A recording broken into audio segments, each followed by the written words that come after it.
This is the iPhone 13, which was released 2021, which is 3 years ago, right? And on my video today, I'm going to be answering your question on if this phone is still worth it in 2024, or let's say you're watching the video 25, it is still worth it. Because if you check out, we already have the iPhone 16 out, so we have 14, 15, and 16 series of the iPhones after this iPhone 13. So should you still be going for this iPhone this year? Well, on my video, I'm going to be talking about the pros and the cons of owning an iPhone 13, this year. So all you need to do is to watch the video to the very end to get the full information. So now the very first thing I'm going to talk about is the pros, okay? Why you should be going for this phone this year, and after which I move on to the cons, why I think you should not go for it, and I'll give my final verdict. Okay, so the first pro on my list is the design. Okay, now I actually love how this iPhone 13 design is. Okay, so now looking at the iPhone 13, you get to notice that the camera finally changed its position after we got the same camera position on the 11 and also on the 12. So in 13 it's kind of diagonal, okay, and it now gives it a different look. I'm talking about the build. It has this ceramic shield front and also this glass back and aluminum design, like this aluminum coated design, right? And holding this phone on your hands, it's actually very sleek and it's actually very portable. And one thing about me when it comes to phone is the portability of the phone. I also look at the performance, I also look at the camera, but first of all, when I hold the phone in my hands, how does it feel? And this feels very, very nice. Okay, so I like the glass back. However, the glass back is somewhat different from this my iPhone 11 Pro here. Okay, so I'm gonna make a video where I compare both of them. Okay, I talk about everything aside the glass back alone. So check out that video on my channel. Okay, yes. Now, so once you've felt the phone and see how cool it is, the next pro on my list is the battery. How long does this battery last? So now, when it comes to getting iPhones, most time older version of iPhone, you may not get to see the brand new version, right? You get to see, let's say, a pre-owned or a UK used, like most of us in Nigeria call it. Okay, but when I got this, okay, it was brand new. Yes, so you get to know that it comes with the battery capacity of 100%, right? And one thing about battery capacity, it tells you how long your battery is going to last, aside from the mAh of that specific phone, right? So the battery capacity also tells you, okay, how long it's going to also last. So now that we have 100% battery capacity, Apple says this is going to last 19 hours if you're watching videos or watching movies on the phone. 90 hours is actually a very long time when you are using this phone for the day-to-day activities. So you see to say that this iPhone 13 lasts very long.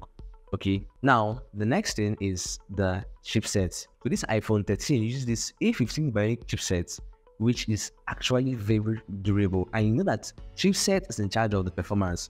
Okay, so the chipset on the Apple devices are in charge of the performance. How good your gaming experience, the smooth opening of apps and all of that, right? And it's going to shock you that the chipset used on this iPhone 13 was also used on the iPhone 14. Yes, to show you how powerful this chipset on this phone is. So you get to expect that the performance level on this iPhone 13 is going to be superb. Okay, well, playing Call of Duty, because when it comes to the iPhone or your phone in general, I think gaming is one of the heaviest things you can do on your phone. I don't know if there's something heavier than gaming, but playing games over here, Call of Duty, you just have a wonderful gaming experience, surfing from one app to another and without any lag. Okay, however, I created a video where I compared the 13 and also the 12 Pro performance. I had to open lots of apps and to see the one that's going to open apps faster. Guys, if you're surprised at the phone that won, regardless of this chipset, go and watch that video and see if you should be going for the 12 Pro or you should go for the 13, after watching this video. Okay, now off to the camera. So this iPhone 13 has dual camera behind it, and they are both 12 MP camera, right? They have the main and also the ultra wide cameras. So the features of the camera on this iPhone 13 was upgraded, because you get to know that in terms of shooting or creating videos, you have the cinematic mode, and this cinematic mode is just so wonderful when you're creating videos. I tried when I was creating some videos for some of my videos, and I was like, wow, this cinematic mode is just like a creating cinema movies. Yes, it's actually a very nice feature added to this iPhone 13. Okay, so Here are samples from this iPhone 13 and let me know in the comment section what you think of it.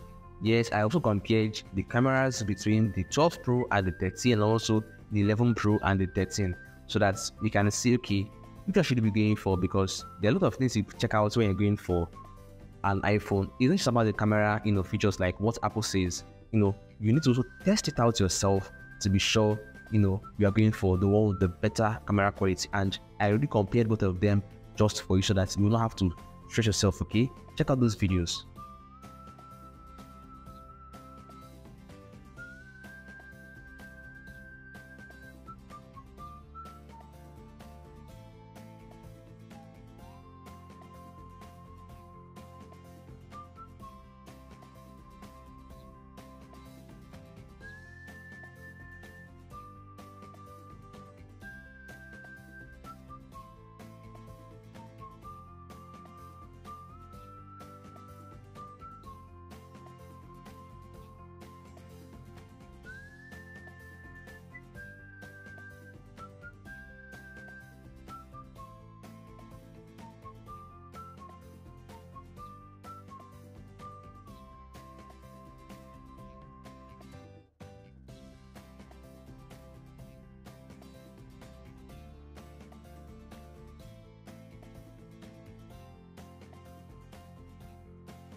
So now this iPhone 13 has a higher, water and dust resistance, okay? So it says, it is rated IP68, maximum depth of 6 meters up to 30 minutes under IEC standard.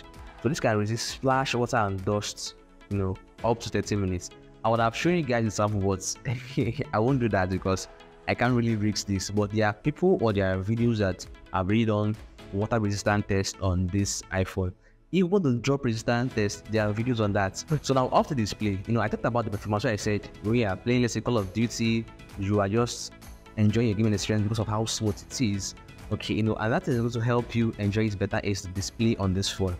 This phone is a 6.1 inches screen size and it gives out this HDR display.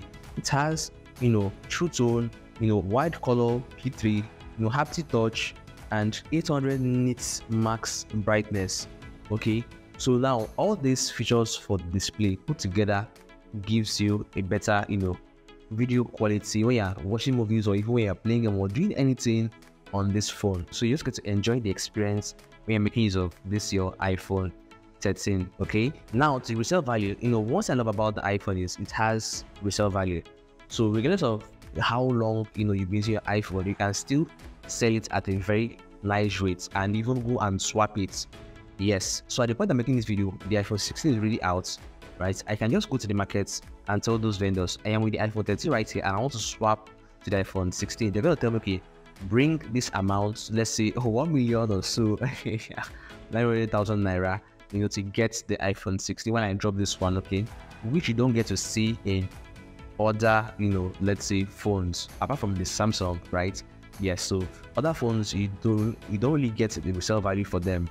Once you want to upgrade, you have to go and let's say sell it to maybe your friend or someone who wants to buy and now go and get a brand new one, right? So now after talking about the pros on the phone, why I should be getting this phone this year, I'm moving now to the cons why I wouldn't get this phone this year. And after everything, I'm going to talk about the price because the price, I'm not really sure the price is a pro or is a con. So I'm going to give it at the end when I'm talking about my final verdict on if you go for it this year or not. Now, in terms of the camera, I love the camera, yes, which you've seen how nice it is. But in terms of the zoom, this just has 5x zoom. Guys, you know what Samsung is doing these days with their zoom? 100 zoom, 100x, 200x, and this just have 5. So you also have, a very nice zoom in terms of what I've noticed on this iPhone 13. Now, for the SIM card, it uses 2 eSIM, right, and 1 normal SIM. However, newer model phones has like up to 8 eSIM, and this just has 2. So you can also see that if you have more than 1 or more than 2 eSIM, then you might see this as a cons of getting the iPhone 13 this year. So now for the Bluetooth connection, even though the Bluetooth on this iPhone 13 is quite strong, let's say you're connecting your AirPod or whatever you're going to connect with this, right? It uses a 5.0 connectivity, right? but the latest connectivity for the 14-15 we see is the 5.3. So you can see that there's going to be different. And also in terms of the distance, right? Let's say you are connected to a speaker, a Bluetooth speaker, and you are moving around with your phone. The distance, right? At some point, the music is going to stop playing because of you are a bit far from the speaker. However, with the 5.3 Bluetooth, you can still move further and you get to continue enjoying your music under your speaker.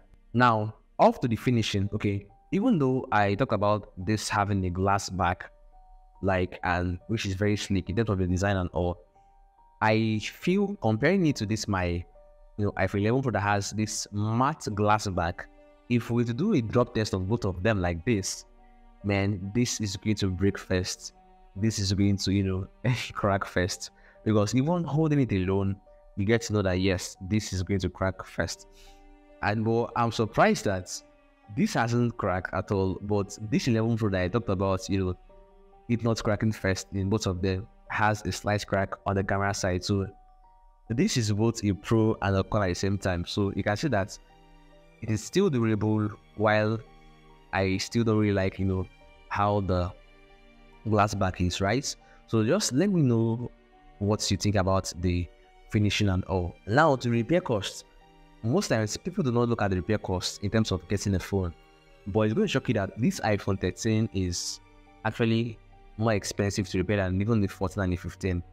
Yes, when I found out, I was also surprised, like, why the 15 and the 14, why is it quite expensive to repair than newer models, right? Now for the software updates, at the point I'm making this video, the iOS 18 is already out, right? And even though the iPhone 13 is going to be getting it, now there are specific features the iPhone 13 will not be getting. So the features are reserved for the 14, 15 and 16 series. So what does this mean? Let's say next year, next 2 years, or even when you're watching this video, who knows if the iPhone 13 will still be getting more updates whenever they bring out latest iOS features. So now, off the price of this iPhone 13, there are two things that determine the price when it comes to getting an iPhone. Let's say in Nigeria, because I'm in Nigerian, one is the price of dollar, okay, and the second thing is the SSD you're going for. So as the point I'm making this video, dollar is around a little above 1,600, and the price of this iPhone 13 ranges from around 650 to 750, depending on the SSD you are going for. So let's say when you're watching this video, if dollar is around 1.7 or 1.8, or let's say even 1.4, it means it's going to be either more expensive or more affordable, depending on the price of dollar or on the storage you are going for. So guys, now to my final verdict. Should you be going for this phone this year, the iPhone 13 this year? Okay, so after seeing everything, the performance, the camera, the pros and the cons, should you still go for it? Well, I will still go for this iPhone 13 this year. Yes, it's a wonderful phone, okay. However, if I should go for it, I am going to go for the one with a bigger SSD, right? Because when you get a phone that has, let's say, a smaller SSD, and it's like the one with 8 gig SSD, right, and it gets filled up ASAP, it means your phone starts to, let's say, hang, and when you're, let's say, playing your games, even though this iPhone 13 can handle gaming very well, if you get the one with 8 gig and get filled up ASAP, you get to know that your phone starts hanging and you cannot really solve through different apps very fast. So if you're going for this phone, go for the one of 56 gig or let's say the 512 gig to get the full experience on your games. Okay, so guys, I'll be seeing you in my next video where I talk about the iPhone 13 versus this iPhone 11 Pro, and also I also done a video about the iPhone 13 versus the iPhone 12 Pro. Okay, so see you guys.